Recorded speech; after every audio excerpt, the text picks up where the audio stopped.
everyone, this is Art by Jacqueline, and this is the video to teach you how to make water plants. So my face isn't going to be in this video, but I want you to just follow along and see what's going on, and then you can make your own water plants. These rocks have already been rinsed off. First thing you do is you get yourself some rocks. They can be any color that you want. Put them in here. You gotta find a container. Find one that you like. Make sure it's going to be long enough or deep enough so when you put your plants in, you can kind of see through it and get a kind of an ambiance of the roots or the stems when they're through the water. Okay, so I'll rinse these off. Make sure you always rinse them off because there might be residue. Make sure you always rinse and clean out your bottle or your jar. Now these are my plants. Just slide this over for a minute. These are my plants, and they were in dirt, so I took them out of dirt, and I got to hurry up and put them in a jar because this tutorial is well overdue, and so they're starting to wilt. I got to put them in the water. So try to judge the length of your plant by the length of your jar. So I'm just going to start putting these in, and I'm going to make another tutorial showing you how to break the plants out of the dirt and break off the roots, because when you take them out of the dirt, it's a lot of roots inside, and you can snap them. You can basically snap them and regrow your own roots, or keep some of them, but that's a whole nother different thing, and I'll show you how to do that. And you got to kind of be gifted in that area to know how to break them, because they need to have what I call an elbow. So I'm just putting these in here, and I'll probably need another jar to put these in.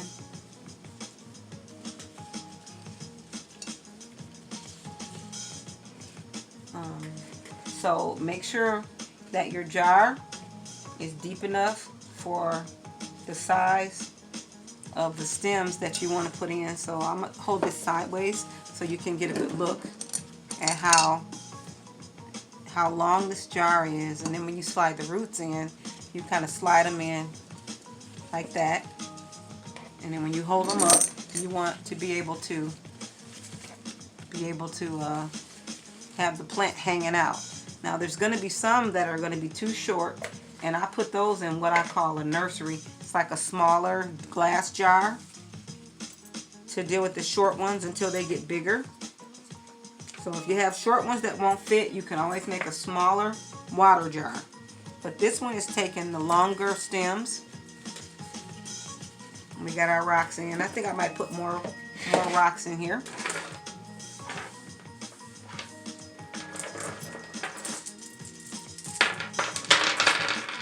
Just make sure, guys, you rinse your rocks off and put them in, because as this plant grows, it's going to get taller, and you're going to see the roots, and that's where the beauty is going to come in with that watering effect. Give you a sense of calm because you can see the water through the jar. And sometimes you get what I call squishies. Squishies are like rotten roots. They're brown. And there you can see them, and they give the water a sort of a yucky smell. Or you just see them floating around. They look kind of yucky. They look like, I don't even know what you call them. They just look yucky. You'll know. So I'm ripping off a piece of this root because it's too long. So when you're making I call this like the bouquet. So it's something like a bouquet, and you want to kind of like make sure you don't have roots that are too long, because they're going to grow back.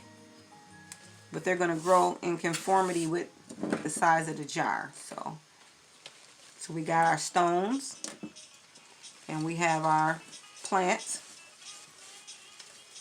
put these plants in. And the last part is the water. So you take your water and you pour your water in. And I'm going to take the water jar and pour the water in.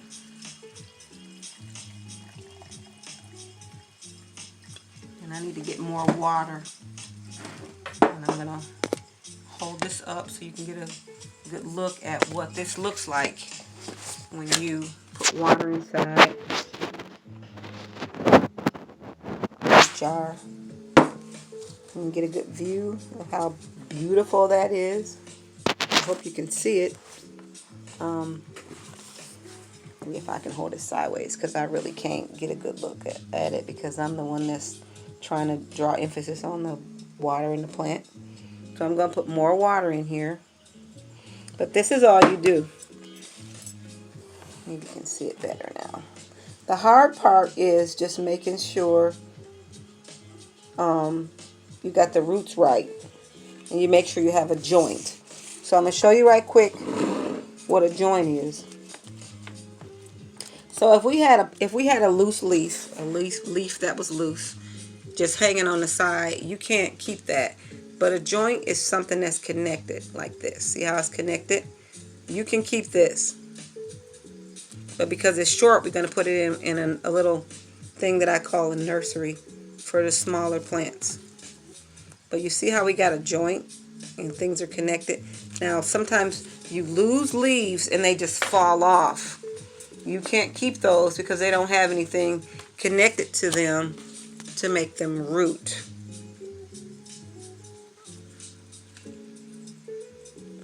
So that is how you make water plants. So this poor little plant's been waiting for the tutorial. The little thing was getting wilted, and it's going to be okay now because I didn't have any water.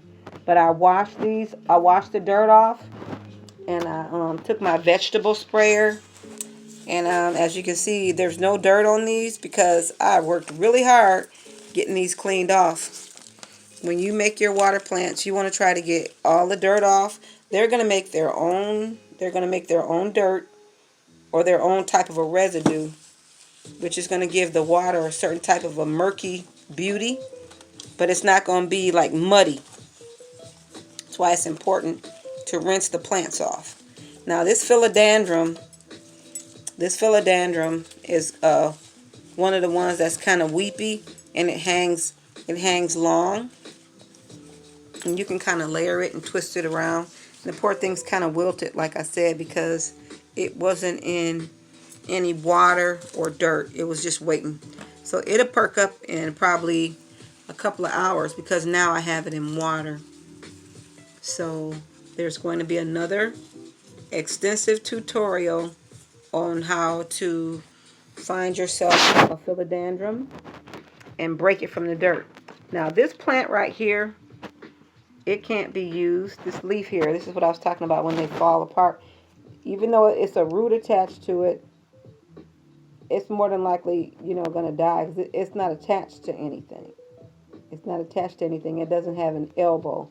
So most of these usually just dry up and shrivel up and die.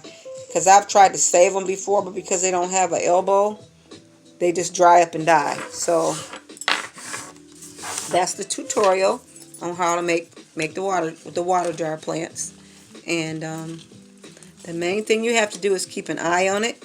I am going to fill this with more water. I'm going to put the water level to probably way up here. And I'm going to put it in another area, probably in the breakfast nook. And that's how you make water plants. I'll probably do a couple of more tutorials on how to make water plants because, like I said, they're very comforting. They are therapeutic.